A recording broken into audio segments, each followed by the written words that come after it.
I still remember the weight of the champagne flute in my hand that night, the crystal catching the light from the ridiculous baccarat chandelier my mother had imported from France.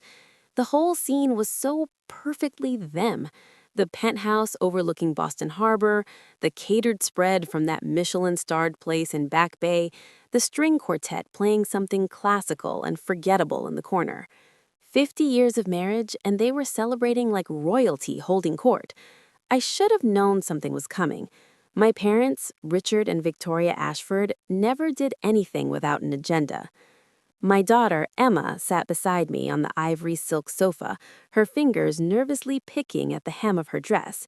She was 12, all gangly limbs and uncertainty, her dark hair pulled back in a simple ponytail because she'd refused the stylist my mother had sent over that morning.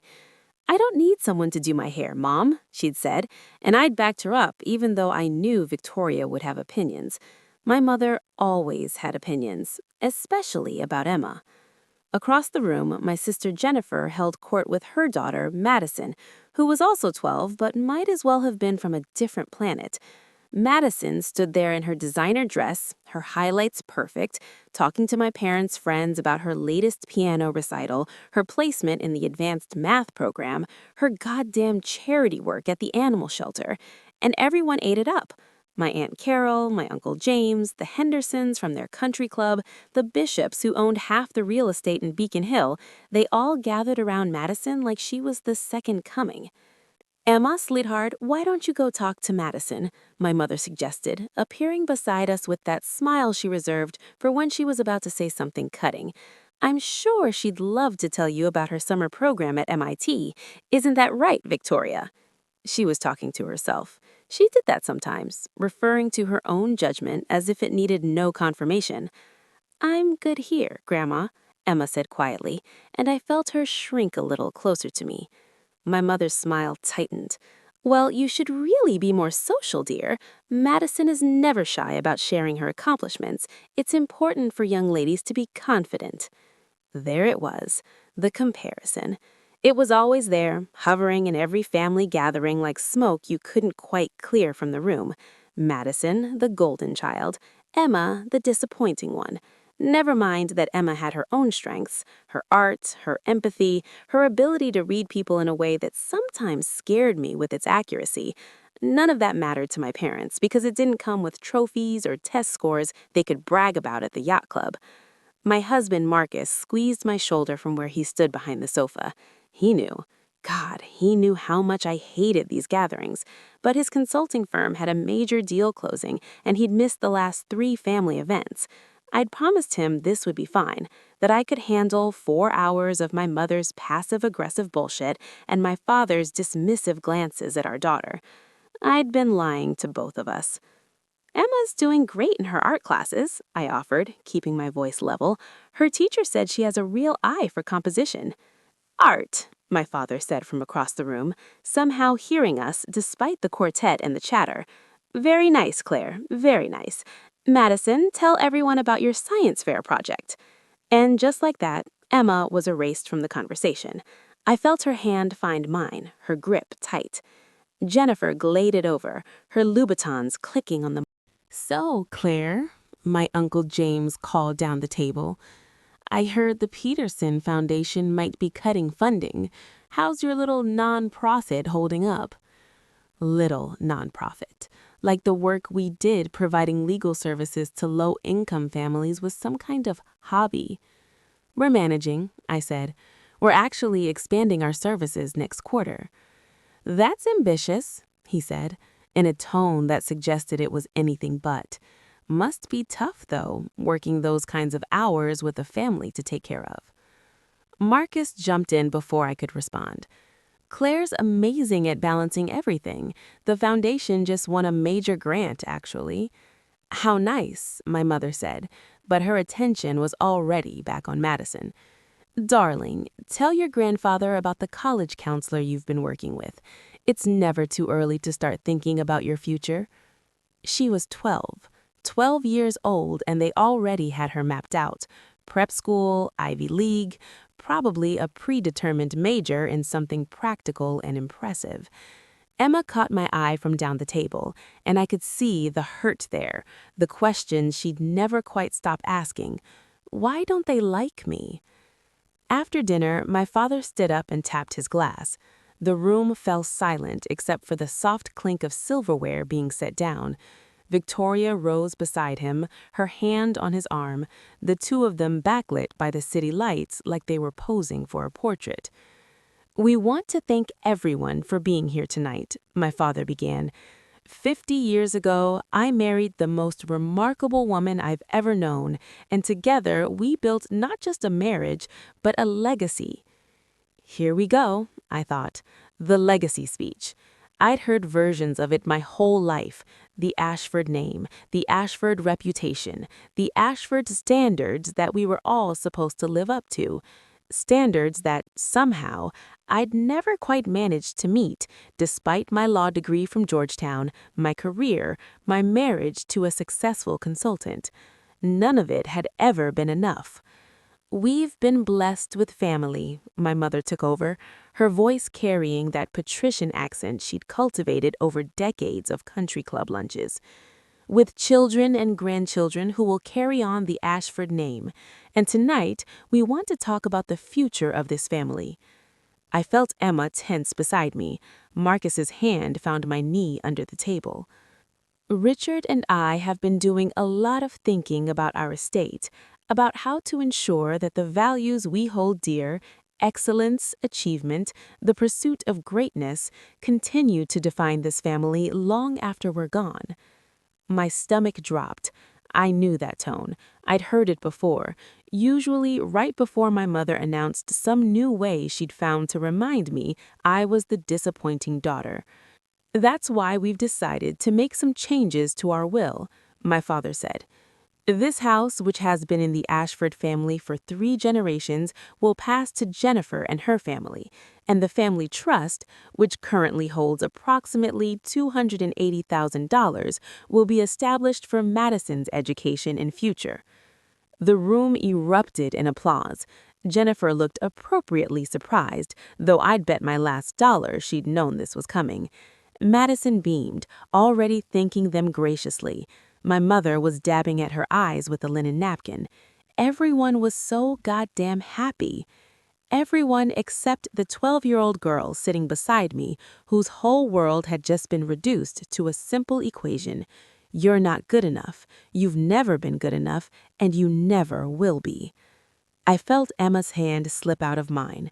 I turned to look at her and saw tears streaming down her face, silent and steady. She wasn't making a sound, but her whole body was shaking. "Emma," I started, but she was already pushing back from the table. "May I be excused?" she whispered, not looking at anyone. "Of course, dear," my mother said dismissively, already turning back to it. "That's it?" I said, my voice cutting through the silence. "That's your big announcement? You're cutting Emma out completely?" My mother's expression hardened. "Claire, this isn't the time." "No, I think it's exactly the time." I could feel Marcus trying to catch my arm, but I stepped away from him. "You've spent 12 years making it crystal clear that Emma isn't good enough for you, that she's not smart enough, accomplished enough, perfect enough. And now you're making it official, putting a dollar amount on your favoritism." "That's not fair," Jennifer said, but her voice lacked conviction. "Fair? You want to talk about fair?" I turned to her. "You've let them worship your daughter while treating mine like she's invisible. You've never once stood up for Emma, never once said, hey, maybe we shouldn't compare them constantly, because why would you? Your kid's winning." "Claire, you're being dramatic," my father said in that condescending tone I'd grown up with. "This is about investing in excellence. Madison has demonstrated exceptional aptitude. She's 12. They're both 12. And you've decided that one is worth $250,000 and a historic house, and the other is worth nothing?" "We didn't say Emma was worth nothing," my mother said icily. "Don't put words in our mouths. You didn't have to say it. You just announced it to a room full of people." I looked around at the faces staring at me, family, friends, all of them uncomfortable now that someone had finally said the quiet part loud. "You called her the dumb one. Maybe not today, maybe not in those exact words, but that's what you've been calling her every single time you praised Madison in front of her. Every time you asked about Madison's grades, but not Emma's art. Every time you celebrated Madison's achievements while ignoring Emma's. Your daughter lacks discipline, my father said flatly. She lacks focus. She's content with mediocrity. She's content with being herself. The words came out louder than I'd intended. She's kind and creative and emotionally intelligent in ways that your perfect granddaughter couldn't begin to understand. But none of that matters to you because it doesn't come with a GPA attached. Claire, sit down, my mother hissed. You're making a scene. Good. Maybe it's time someone made a scene. Maybe it's time someone in this family said what we've all been pretending not to notice, that you're cruel, that you've been cruel to Emma her entire life, and I've been too much of a coward to call you out on it. The room was completely silent now, except for the string quartet, who were still gamely playing something by Vivaldi in the corner like the world wasn't imploding. We have been nothing but generous to you and your family, my father said, his voice tight with anger. We've included you in everything, welcomed Marcus. Welcomed him? You called him the consultant for the first 2 years of our marriage. You asked him at our wedding reception if he was sure he wanted to settle for me. My mother's face had gone pale. I never... You did. I was standing right there. I laughed, but it came out bitter. And I've spent 15 years trying to prove to you that I made the right choice, that I'm successful, that I'm a good mother, that I'm worthy of being your daughter. But it's never been about me, has it? It's about Emma. She's the real disappointment, the one who doesn't live up to the Ashford standards. If you're going to be this dramatic about a financial decision, Jennifer started, this isn't about money I wheeled on her. I don't give a shit about your inheritance or the trust fund. We're fine. Marcus and I have done well for ourselves without any help from Mom and Dad. This is about what you just did to a 12-year-old girl. This is about you telling her in front of everyone she's supposed to trust and love that she doesn't matter. We didn't say that, my mother repeated, but her voice had lost some of its certainty.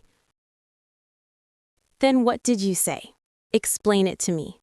Explain how you give everything to one granddaughter and nothing to the other, and it's not about their worth. I waited, but no one spoke. That's what I thought. I turned to leave, then stopped. There was more. There was so much more that needed to be said, and I was so goddamn tired of swallowing it. You want to know what Emma is?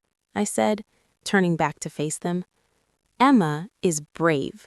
She shows up to these gatherings knowing she's going to be compared and dismissed, and she does it anyway because she loves you, because she keeps hoping that maybe this time you'll see her, really see her. She's more forgiving than any of us deserve. Claire, Marcus said gently, but I held up a hand. Emma is an artist. A real one. Her teacher told me last month that she has the kind of natural talent that can't be taught. She donated 3 paintings to a charity auction for homeless kids, and they sold for a combined $2,000. She's 12, and she's already using her gifts to help people. But you've never asked to see her work. Not once. My mother's lips had pressed into a thin line, but I could see something flickering in her eyes. Doubt. Maybe. Or just annoyance that I was ruining her party. You want to know what Emma is? I said, turning back to face them. Emma is brave. She shows up to these gatherings knowing she's going to be compared and dismissed, and she does it anyway because she loves you, because she keeps hoping that maybe this time you'll see her, really see her. She's more forgiving than any of us deserve. Claire, Marcus said gently, but I held up a hand. Emma is an artist, a real one. Her teacher told me last month that she has the kind of natural talent that can't be taught. She donated 3 paintings to a charity auction for homeless kids, and they sold for a combined $2,000. She's 12, and she's already using her gifts to help people. But you've never asked to see her work. Not once. My mother's lips had pressed into a thin line, but I could see something flickering in her eyes. Doubt, maybe. Or just annoyance that I was ruining her party. Emma knew Marcus was going to propose before he did it because she noticed he kept touching his jacket pocket and checking his phone. She could tell that Jennifer was pregnant with Madison before Jennifer announced it because she saw how Jen was avoiding wine at Christmas dinner. She notices everything about everyone, and she cares. She cares so deeply about other people's feelings that it actually hurts her. I felt tears burning in my eyes, but I didn't wipe them away. Last month, she spent her allowance buying art supplies for a kid in her class whose family couldn't afford them. She didn't tell me.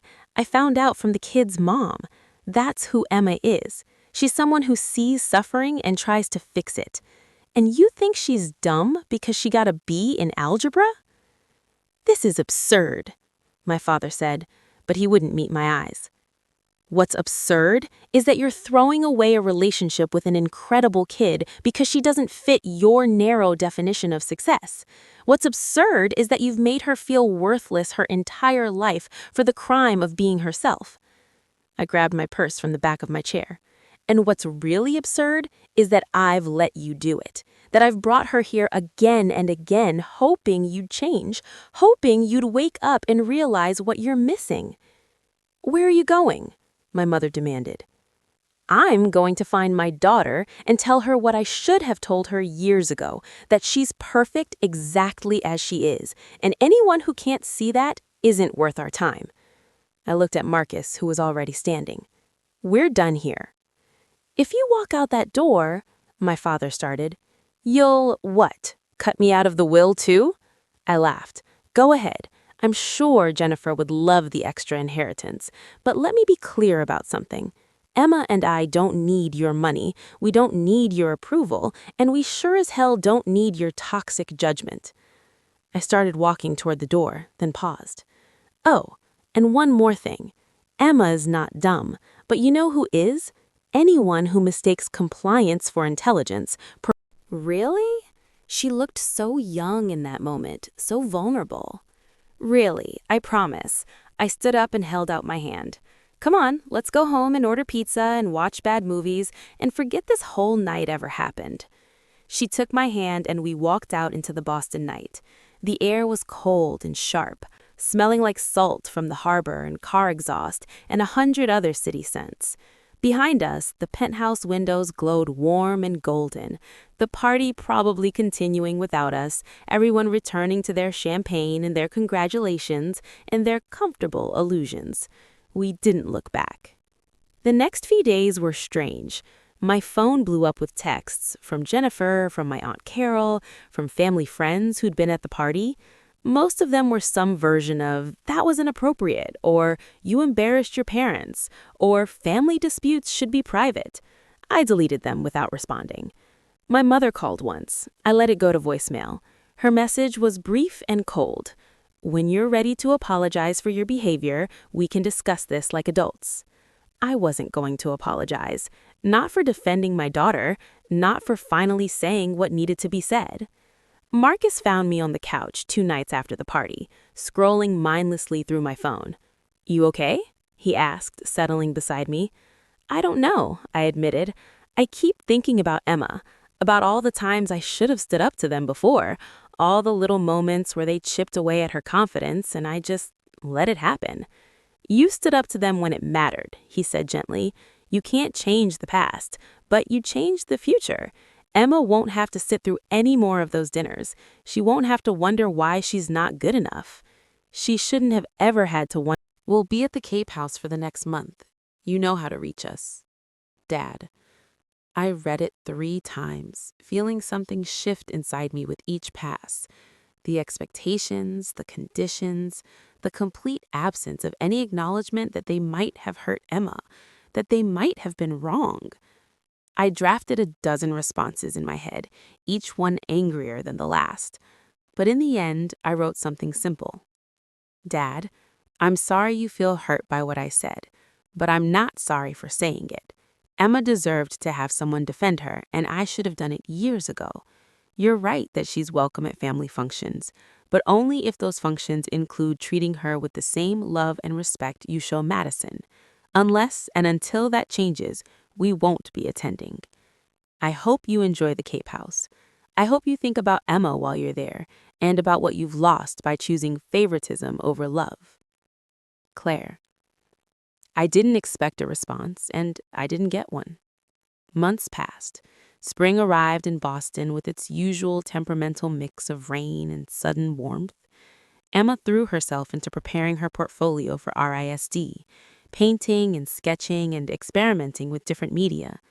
I watched her transform from the anxious, uncertain girl who'd left my parents' anniversary party into someone braver, more confident in her own skin. Marcus and I celebrated our anniversary quietly, just the three of us at a restaurant Emma picked, some funky fusion place in Cambridge where the art on the walls rotated monthly and featured local artists. Emma studied each piece while we waited for our food, analyzing technique and composition with a vocabulary she'd developed over months of intensive work. "This one's good," she said, pointing to an abstract piece in blues and greens. "See how they used negative space? It draws your eye to the center without being obvious about it." "I see it," Marcus said, even though he had no idea what she was talking about. But he was trying, and that mattered. He asked questions and listened to her answers and treated her passions with respect. That night, after Emma had gone to bed, I found myself thinking about my parents again.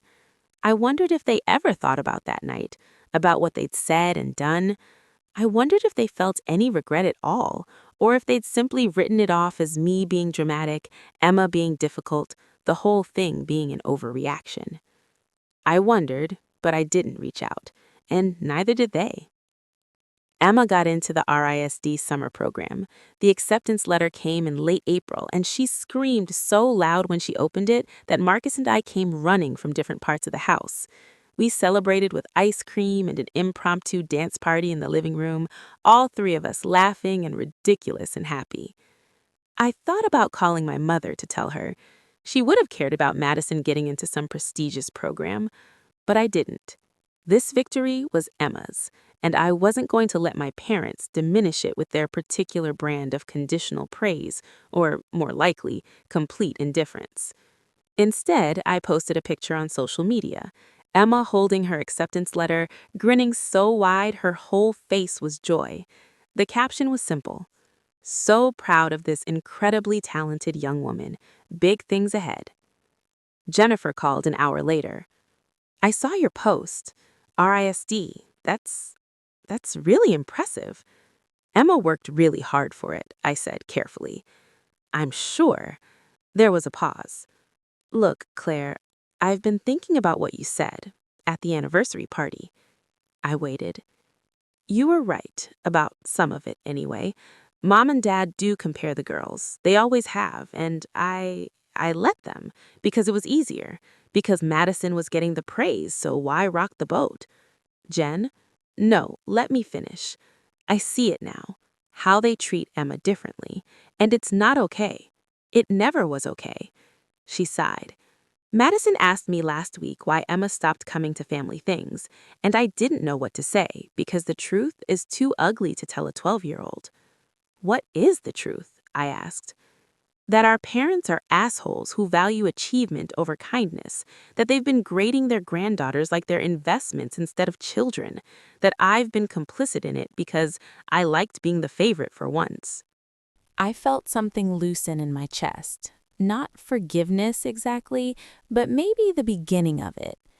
"You were never the favorite," I said. "They just liked your daughter better than mine." "I know, and I'm sorry. I'm sorry I didn't stand up for Emma. I'm sorry I let them treat her like she was less than. And I'm sorry I made you feel like you were crazy for being angry about it." "Thank you," I said, surprised by how much I meant it. "Mom and Dad won't apologize," Jennifer warned. "You know that, right? They're never going to admit they were wrong." "I know. I'm not waiting for it anymore." "Good, because they're at the Cape right now talking about Madison's high school plans like she's not 12, and they haven't mentioned Emma once, not once, Claire, like she doesn't exist." "She exists to the people who matter," I said. "That's enough." We talked for another hour, not fixing everything, but starting to unravel some of the knots that had tightened between us over the years. Jennifer told me about the pressure she felt to keep Madison perfect, about the anxiety she saw building in her daughter as the expectations mounted. I told her about Emma's art, about the teacher who believed in her, about the summer program that felt like the beginning of something real. By the time we hung up, something had shifted. Not back to how it was. We'd never be as close as we'd been as kids before competition and comparison had poisoned our relationship. But maybe we could be something new, something honest. Summer came. Emma left for Providence with a nervous excitement that made my heart hurt. Marcus and I drove her to campus, helped her move into the dorm, met her roommate who was 15 and from Seattle and just as passionate about painting. We said goodbye in the parking lot, and I held it together until we were back on I-95, then cried for 20 minutes while Marcus drove. "She's going to be amazing," he said, handing me tissues. I know, that's not why I'm crying. Then why? Because I'm proud, because I'm grateful she gets to do this, because she's becoming herself and it's beautiful, and I almost let my parents take this from her. I wiped my eyes. If I'd stayed quiet that night, if I'd let them keep making her feel worthless, she might never have had the confidence to apply. She might have given up on art to try to be what they wanted. But you didn't stay quiet. You fought for her. I should have fought sooner. Maybe. But you fought when it mattered most. He reached over and took my hand. And now look at her. She's thriving. 2 weeks into Emma's program, I got a letter in the mail. Real mail with a stamp and everything. The return address was the Cape House. I almost threw it away unopened, but curiosity won out. The handwriting was my mother's, precise and controlled. Claire, your sister tells me that Emma was accepted to a summer program at RISD. While I'm not familiar with the program, I understand it's competitive. I've had time to reflect on the events of our anniversary. My father and I maintain that our estate planning decisions were sound and based on careful consideration of each child's demonstrated aptitudes and future trajectories. However, we acknowledge that the announcement may have caused unintended distress. Emma is our granddaughter, and we love her. We always have. If she has felt otherwise, that was never our intention. Children must understand, however, that love and favoritism are not the same thing. We treat each grandchild according to their individual merits and needs. That said, we miss having you and Emma at family functions. Madison asks about her cousin frequently. If you're willing to move past this unfortunate episode, we'd like to extend an invitation to Labor Day weekend at the Cape. Emma would of course be welcome to bring some of her artwork to show us. The offer stands. We hope you'll consider it. Mother. I read it twice, then set it on the kitchen counter and stared at it. This was as close to an apology as I was ever going to get. We acknowledge that the announcement may have caused unintended distress. Not, we're sorry we hurt Emma. Not, we were wrong to favor Madison so blatantly. Just an acknowledgement that maybe, possibly, their actions had consequences they hadn't anticipated. And that last line, about Emma bringing her artwork to show them, like she was expected to audition for their approval, to prove she was worth their attention after all. Marcus came home and found me still staring at the letter. "From your mom?" I said, handing it to him. He read it, his expression darkening. Wow, right? She actually wrote, "Children must understand that love and favoritism are not the same thing." Like that makes it worse. I don't think she realizes it makes it worse.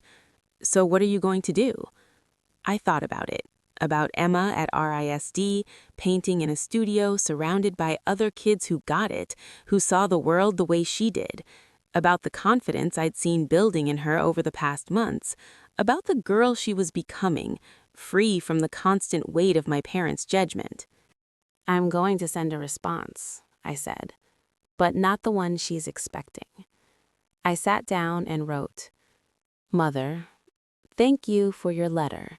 I'm glad you've had time to reflect, even if we arrived at different conclusions. You say you love Emma, and I believe you think that's true. But love without respect isn't really love. It's just control with better branding.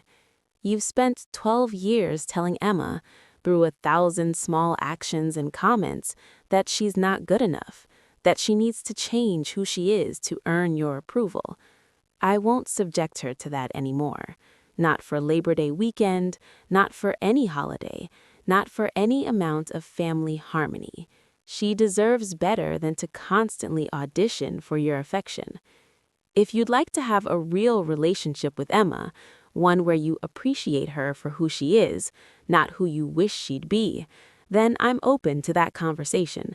But it would require actual change on your part, not just an invitation to perform her artwork like a trained seal.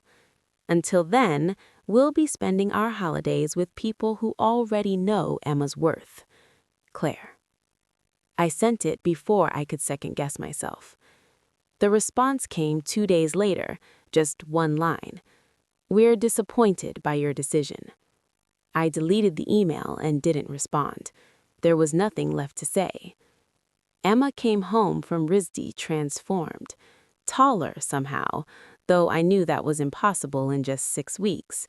But she carried herself differently, shoulders back, chin up, like she'd finally stepped into herself and found she fit.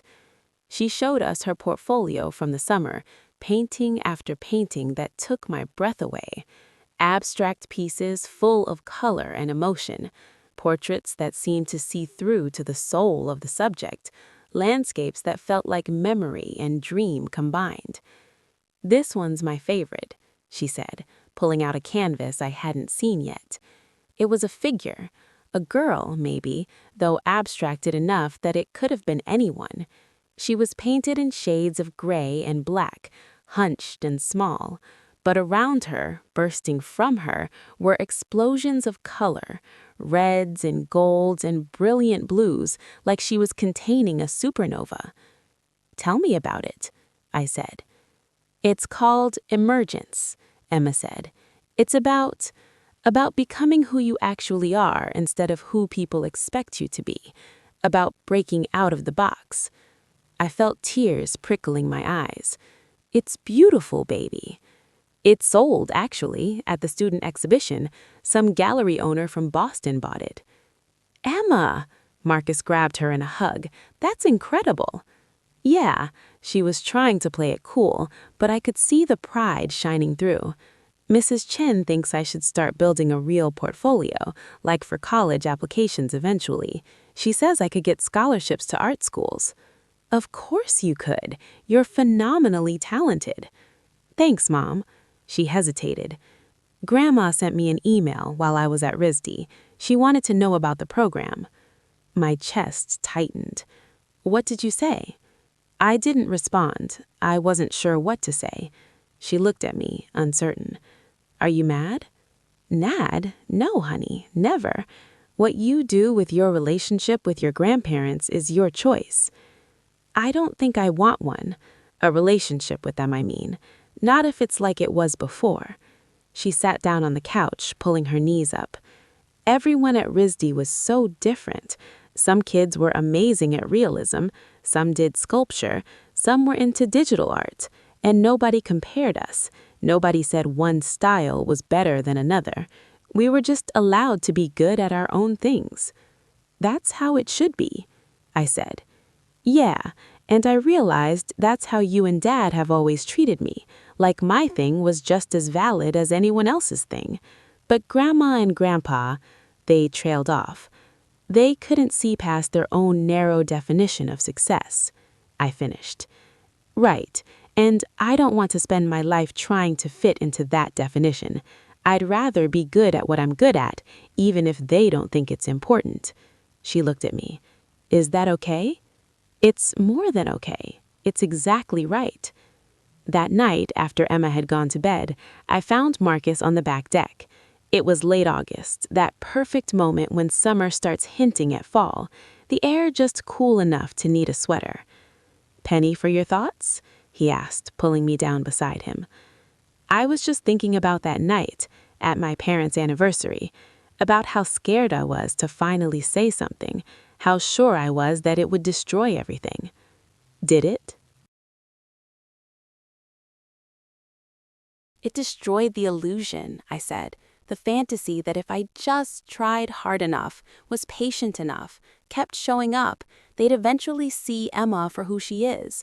But the actual relationship, the real one, based on them actually changing, I shook my head. That was never there to destroy. Do you regret it? Not even a little bit. I regret not doing it sooner. He kissed my temple. Emma's going to be okay. Better than okay. I know. She already is. We sat there in comfortable silence, watching the lights of the city spread out below our neighborhood. Somewhere out there, my parents were probably at the Cape House, maybe sitting on their deck with the same view they'd had for 50 years. Maybe they were thinking about Emma. Maybe they weren't. It didn't matter anymore. What mattered was the girl sleeping upstairs, dreaming whatever dreams artists dream. What mattered was that she knew her worth, knew her talents, knew she didn't have to change herself to earn love. What mattered was that I'd finally chosen her over the approval I'd been chasing my whole life. And that was worth more than any inheritance, any trust fund, any family legacy built on impossible standards and conditional affection. That was worth everything. Fall arrived, and with it came 8th grade. Emma joined the school art club, started talking about high schools with strong visual arts programs, spent her weekends painting in the makeshift studio we'd set up in our spare room. She was happy, genuinely, observably happy, in a way I'd never seen before. Jennifer and I had lunch once a month now, working through our complicated history one conversation at a time. Madison had started therapy, my sister's idea after recognizing the anxiety building in her daughter from the constant pressure to be perfect. It was a start. My parents sent Christmas cards that year, generic ones, the kind you order from Shutterfly with a photo of themselves on the Cape.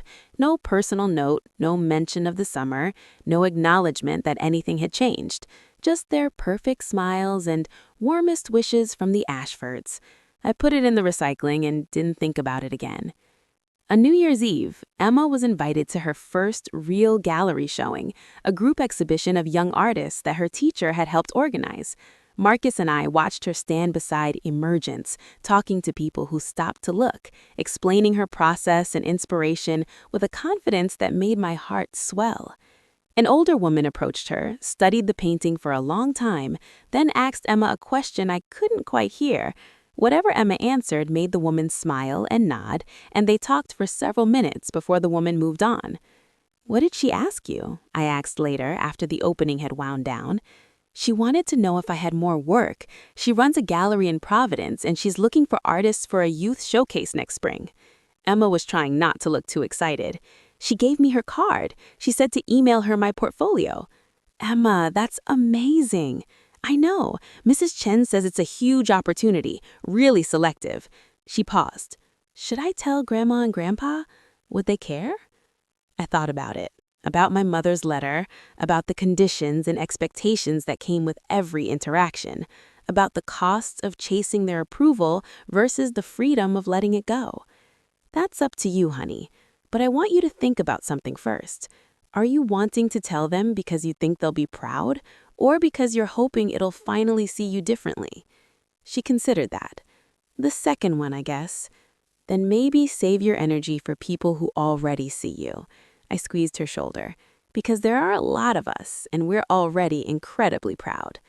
She smiled, and I saw the moment she decided, saw her let go of that last little hook of hope that maybe, this time, this accomplishment would be enough for them. "Yeah," she said, "you're right. I don't need them to validate this." "No, you don't."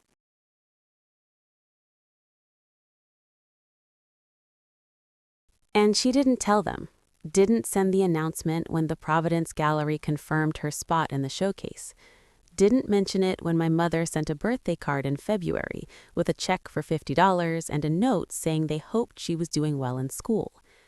Emma sent a thank you note for the check. She had manners after all, but she didn't mention art or RISD or galleries or any of the things that actually mattered in her life.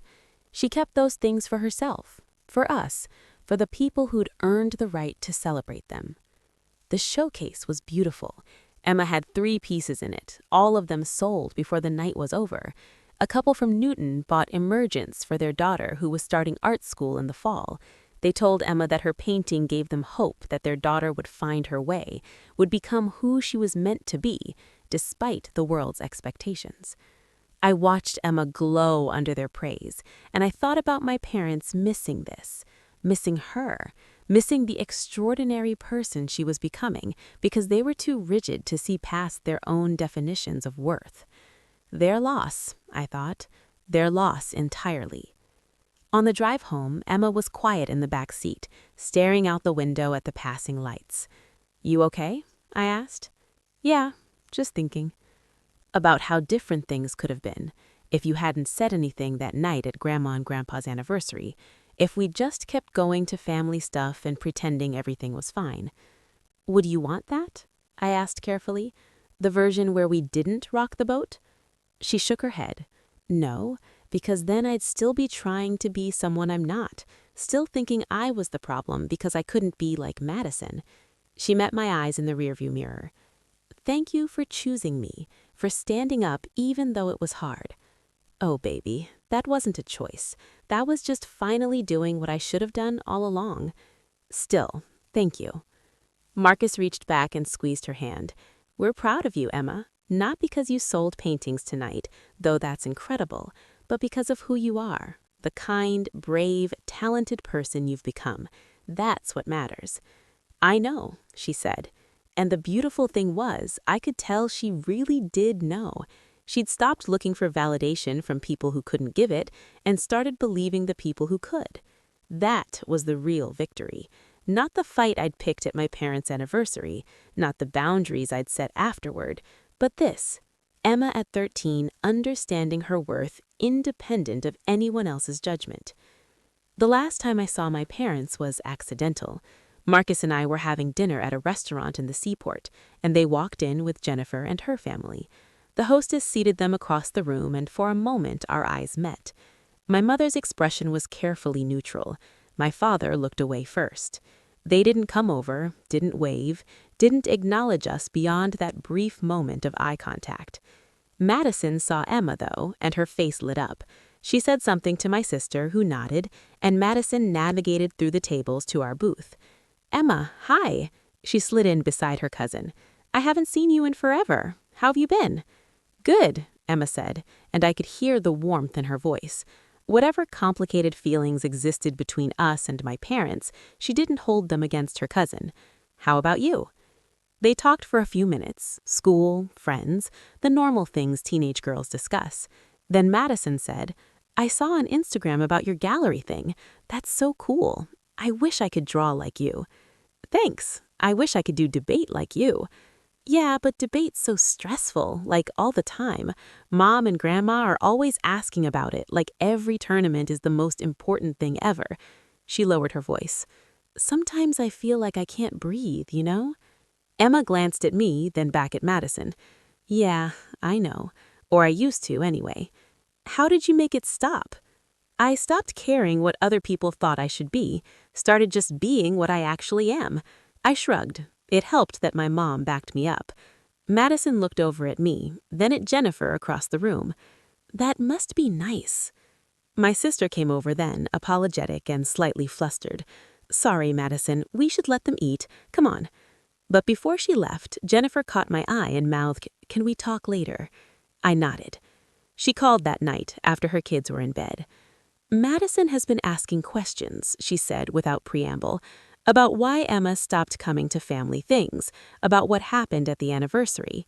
She knows something's wrong and she's old enough now to want real answers." "What did you tell her?"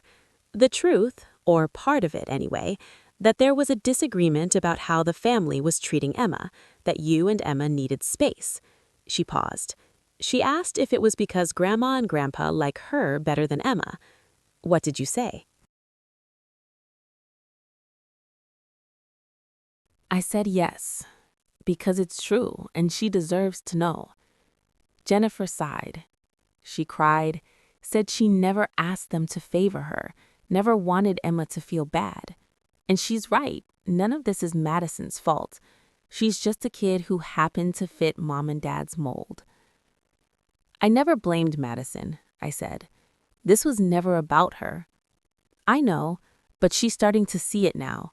The pressure, the expectations, the way every achievement has to be better than the last. And she's cracking under it, Claire. She's 13 and she's already having panic attacks about high school applications. I'm sorry, Jen, really. It's not your fault. It's theirs, and mine for letting it go on for so long. She took a breath. Madison asked if she could still see Emma sometimes, just the two of them, without the whole family circus. Would that be okay? I thought about it. About Emma's face when she'd talked to Madison tonight, the easy affection between them that had nothing to do with our parents' dysfunction. Let me ask Emma. If she wants to, then yes, but it has to be her choice. Emma did want to. She and Madison started meeting for coffee once a month, then twice, then hanging out on weekends when they both had time. They were different, still are, but they found connection in that difference, found comfort in having someone who understood the specific weight of being an Ashford granddaughter. I never asked what they talked about, but sometimes Emma would come home thoughtful and quiet, and I'd know they'd ventured into difficult territory. But she always seemed okay after, like talking to Madison helped her process things she couldn't quite put into words. Years passed.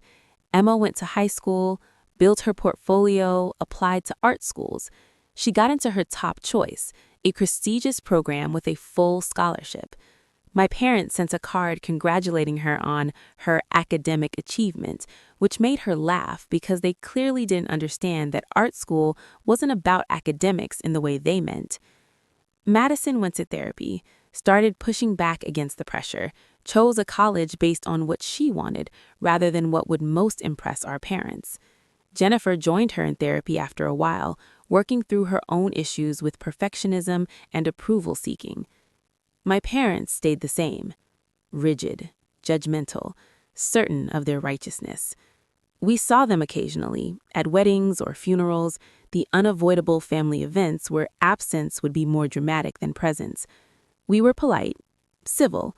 We didn't fight, but we didn't pretend either. Emma graduated from art school and got her first show in a real gallery. I invited my parents out of obligation more than hope.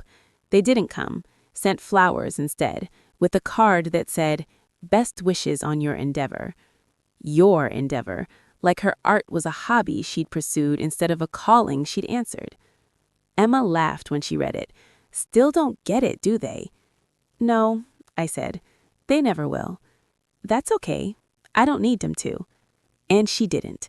She had a life full of people who understood, who celebrated, who loved her for exactly who she was. She had success on her own terms, validation from people whose opinions mattered, freedom from the crushing weight of impossible expectations. She had everything that mattered. We stood together in that gallery, surrounded by her work, paintings that were honest and raw and beautiful, that spoke to something true about being human. People came up to congratulate her, to ask about her process, to tell her how her work made them feel. And I thought about that night at my parents' anniversary, about the moment I'd finally stood up and said enough, about how terrified I'd been, how certain I was that I'd regret it. I'd been so wrong. That moment hadn't destroyed our family. It had freed us, freed Emma to become herself, freed me from the exhausting work of seeking approval from people who'd never give it. Freed us both to build a life based on authenticity instead of performance. My parents kept their house, their money, their rigid standards. They had their perfect granddaughter and their comfortable certainties, and each other. And we had this, Emma, radiant and confident, surrounded by proof that being yourself, truly, completely yourself, was worth more than any inheritance. I choose this every single time. Looking back now, I can see that night at the anniversary for what it really was. Not an ending, but a beginning.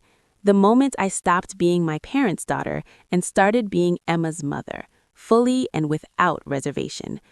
The moment I chose love over legacy. And that choice made all the difference.